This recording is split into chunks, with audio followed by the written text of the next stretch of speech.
விதத்தில் நான் சொல்கிறேன். ஆற்றுல ஒரு கால் சேத்துல ஒரு காலை வச்சிருக்க ஆளை பற்றி நான் சொல்லலை. வாட்சியை ஒழுங்காக முறையாக பண்ணால் நம்ம எதை பற்றி யோசிக்கவே வேண்டியது. சரிங்களா?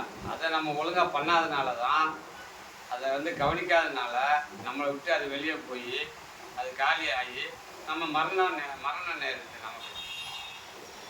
அதை வந்து சேவித்து எப்படி வாழணுன்றது நமக்கு தெரியல. அந்த விஷயத்த சித்தர்கள்லாம் அதெல்லாம் பயிற்சி பண்ணி அந்த நிலையை அடைஞ்சதுனால அது சித்த வித்தைன்னு பேர் சாமி சிவானந்த பரமேஸ்வரர் கொடுத்துருக்காரு. நம்ம அதை வாங்கி பயிற்சி பண்ணும்போது நமக்கு லைஃப் சேவ் ஆகும். புரியுதுங்களா? நோயற்ற வாழ்வு வாழலாம். மரண அவஸ்தைன்றது ரொம்ப பெரிய அவஸ்தை இல்லையா? இந்த வாட்சி பயிற்சி பண்ணிங்கன்னா அவஸ்தை இருக்காது.